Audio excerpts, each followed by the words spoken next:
number of refugees fleeing Ukraine has exceeded 2 million, and that's according to the United Nations, the fastest exodus Europe has seen since the Second World War. A spokesperson for the UN Refugee Agency said over 1 million people have entered into Poland. And speaking from Sehimshil at the Polish border, Matthew Saltmarsh praised the response by both government and civil society, calling it absolutely amazing.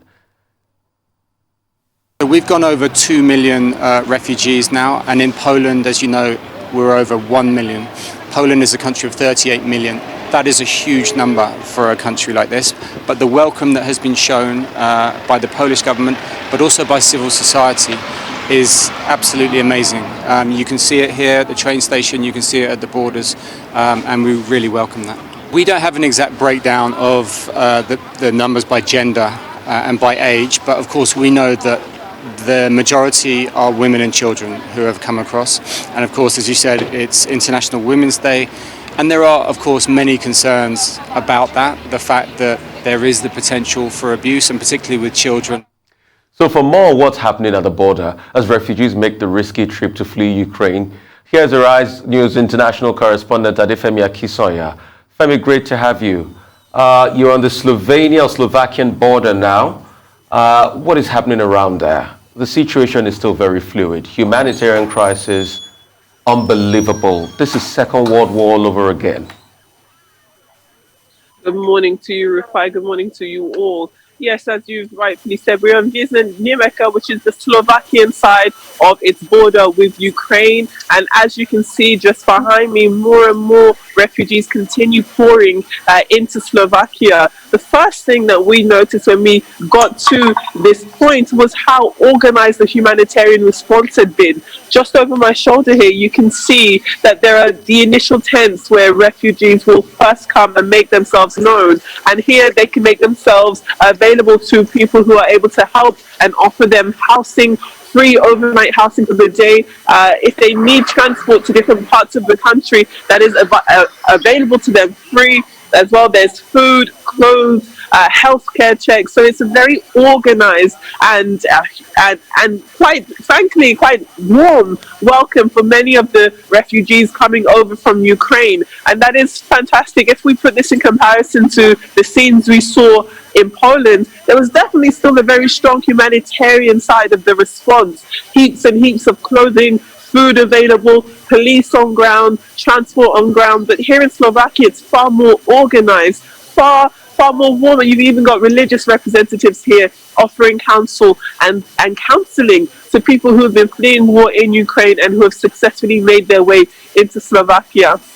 However, one thing that is also painstakingly clear from the conversations I've had from two of the people on the ground who've been helping the refugees over, is that the response here has definitely been one of a level of familiarity. They definitely see what's happening in Ukraine as something that could happen to them. They see themselves in the refugees that have been crossing over, and that is part and parcel of a wider issue as it pertains to European refugees being given a generally warmer welcome in neighboring countries. And if you contrast that, for example, with Syria, and we know that the situation in Syria has been going on for 10 years, the European response to refugees has been far different to what we're seeing as it pertains to refugees from Ukraine. In fact, if we look at the numbers, even over a 10-year period, as it stands now, Germany has around 85% of refugees from Syria, and Sweden 11%. And when you look at other European countries, most especially those within the European Union,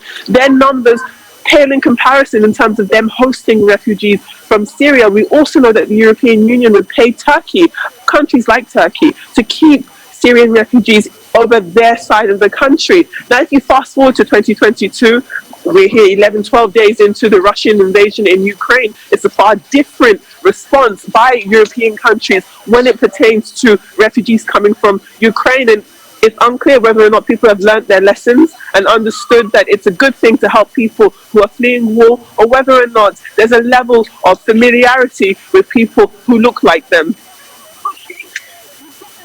Oh, okay. Adefemi, I was going to ask you. You know that the Ukrainian authorities said that only women and children could leave.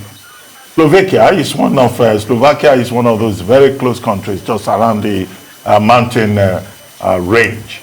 Okay, there are other countries that are close by, like Poland and other countries. But from what you have observed, these refugees that are pouring into other parts of Europe, are they men?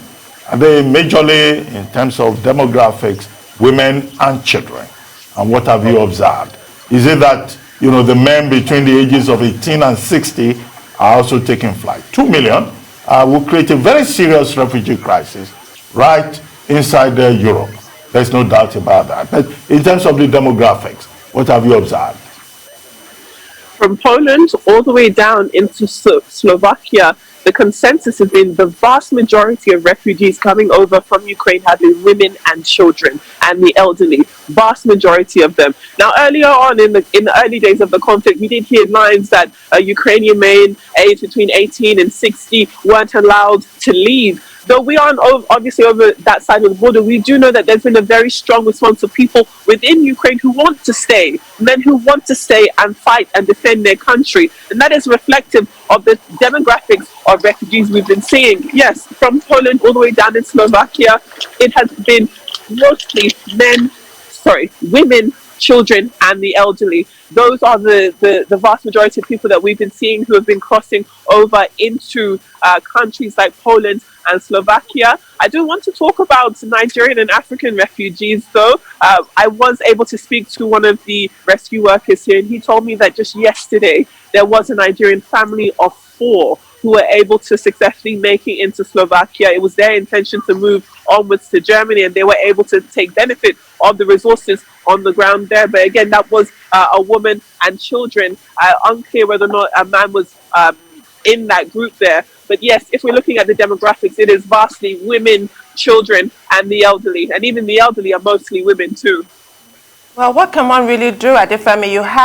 You expressed a charitable view, which obviously has a lot of fact to it, that Europeans might be more comfortable with people that look like them and are already assimilated to their culture rather than people from a completely different background. But I'm sure you recall this image that seared into my mind of the little boy who drowned, the 3-year-old boy who drowned off the coast of Turkey in his red t-shirt, the Syrian boy, Alan. And at the time, there was just this huge outpouring, demands that Europe should do more. Well, Angela Merkel of Germany did more. She opened Germany up to over 1 million refugees and then suffered at the polls. So there's also the political dimension. Even as the whole world is watching this war with rapt attention and really feeling awful for Ukraine and what they're going through, we're still seeing the ugly specter of racism. That's just really an aside. I just wanted to hear from you any kind of update that's available on the Nigerian students that were trapped in Sumi. Thank you very much, Tundun. Absolutely. We have heard that there's some good news coming out of Sumi. A vast majority of Nigerian students are now out of Sumi and are making their way via road to Hungary. Now, one of the countries that you'll pass is here in Slovakia, but Slovakia does not have a Nigerian embassy. So it's believed that a lot of the Nigerian students who have now left Sumi, thankfully, are on their way to Hungary to be received, it's believed, by the Nigerian ambassador to Hungary over there. So we will keep a track of those students that we've heard from in terms of them being able to make their way out to Sumi. They're still very much traveling within Ukraine and hopefully will make it into Hungary in the coming hours. But that is definitely great news, especially for us Nigerians and for parents who have been hearing that their children are being used as human shields. The fact that children and their students have been saying that they've not been able to take a bath, haven't felt safe for days on end. So to hear that a lot of the Nigerian students who we saw in those videos who have been trapped in Sumi are now on their way to safety, on their way to Hungary, is a very much welcomed update to do.